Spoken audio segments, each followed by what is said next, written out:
Hi guys! Kumusta kayo? So, for today's video, balik ulit sa sa tutorial.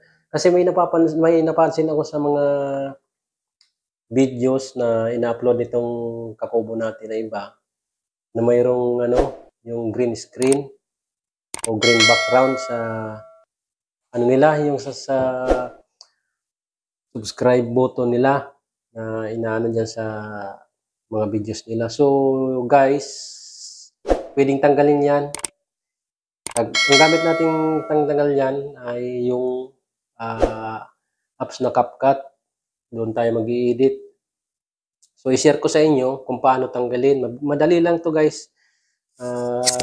Kasi si CapCut naman ay ah, users friendly, kaya mabilis gawin yan guys. So, tara, umpisa na natin. Uh, i ano ko kung paano gawin. Mabilis lang to guys, kayang-kaya nyo to. No. Pero yung hindi kaya. Out na siya. So tara guys, umpisa na natin para malaman nyo na kung paano tanggalin. Guys, open natin si CapCut.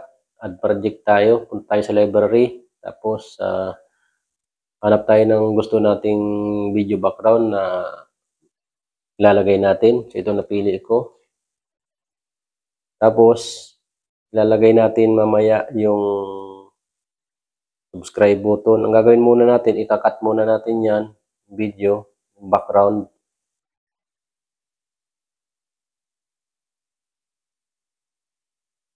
Tapos na-add na natin yung yung subscribe button.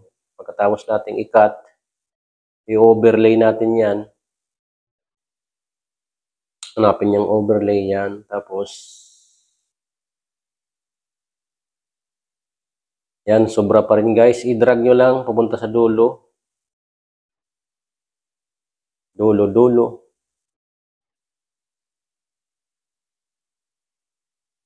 Para pantay siya sa umpisa pa lang. So, hanapin natin yung video remove. Yan, tanggalin. Click yung chroma key. Tapos adjust natin yung intensity. So, 21. So, yan guys, kung papapansin nyo, nawala na yung kulay green. Yan, nawala na yung kulay green. Ganyan lang kadali guys. Hanapin nyo lang yung chroma key lang yung kailangan yan. Tapos i-adjust yung intensity. So 21.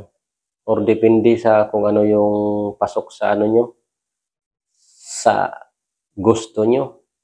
Yan guys, tapos pili natin ilagay sa mismong personalized video natin na ginagamit.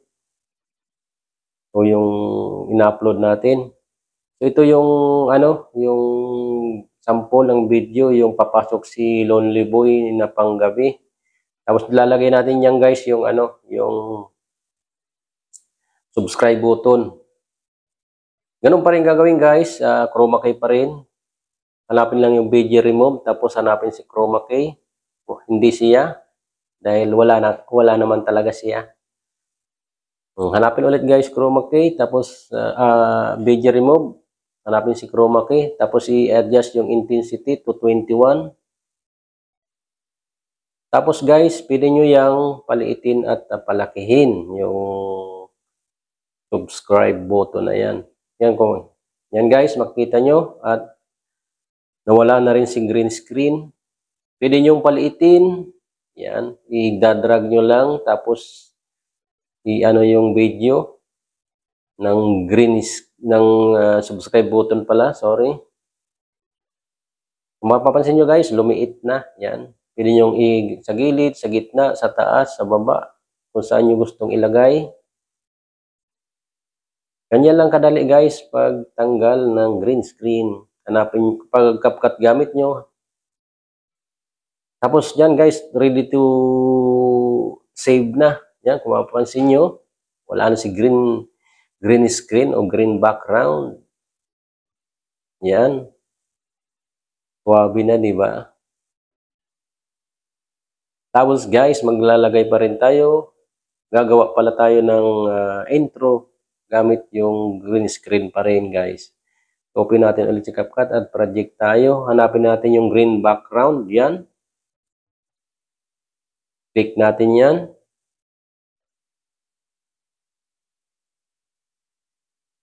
Tapos punta tayo sa kanya. Ay hindi. Dito sa back to project tayo guys. Yan. Naka-green pa rin siya guys.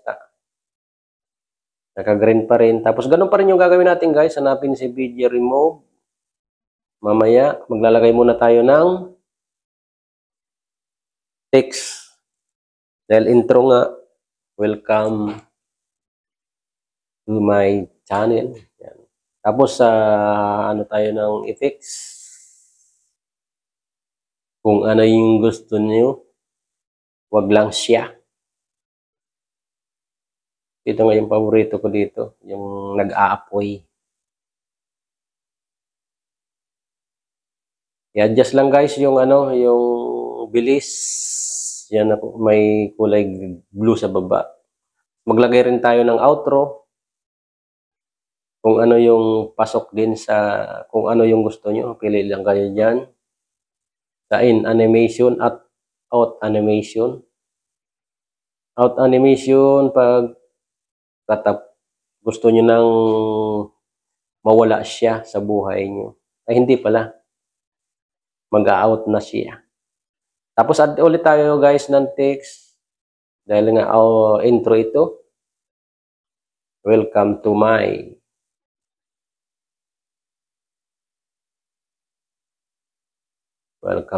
channel yan guys. Maglagay ulit tayo ng in animation dyan mamaya. Ang hanapin muna natin siya ay hindi yung font pala. Font. Kung anong style ang gusto. Hanap lang dyan.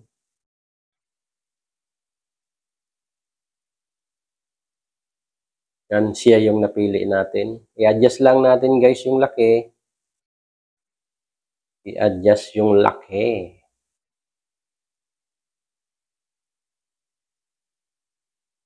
Tapos maya-maya punta tayo kay BG Remove para tanggalin natin. So yan guys, nakapaglagay na rin ng ano, out animation. Tapos hanapin ulit yung dito ko ilalagay siya guys, yung intro na ito dito sa yung papasok ko sa Sad Boy sa trabaho na panggabi. Sad Boy or Lonely Boy. Tapos guys, punta tayo sa kanya, ay hindi, kay BG Remove. Tapos hanapin si Chroma Key.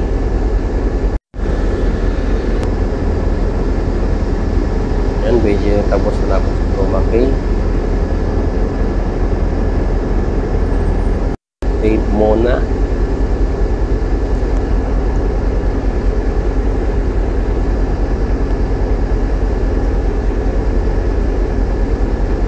Adjust natin yung ano, yung intensity ng kulay. Hindi na insert na nga doon sa papasok si Lonely Boy sa trabaho na panggabi. Yan guys, ganyan lang kadali yung pag ano ng videos at pagtanggal ng green screen. Kailangan nyo lang, kung CapCut gamit nyo, punta kayo sa BG Remove. Tapos si Chroma Key, tapos i-adjust nyo yung intensity.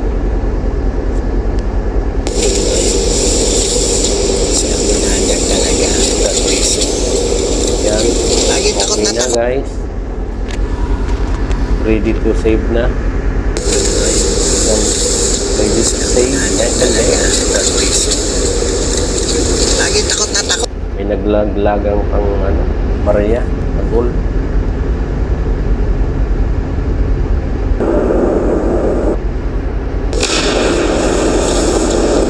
Lagay po tayo ng ano niyan, Lagi takot na takot. effects, sound effects. Galing talaga nito sa CapCut. Lalo na yung ano niya,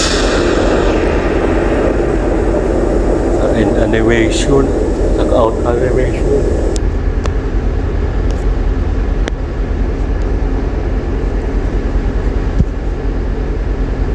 Hanggang guys, hopefully nakatulong sa inyo. Ready to save. Tapos ready to upload na sa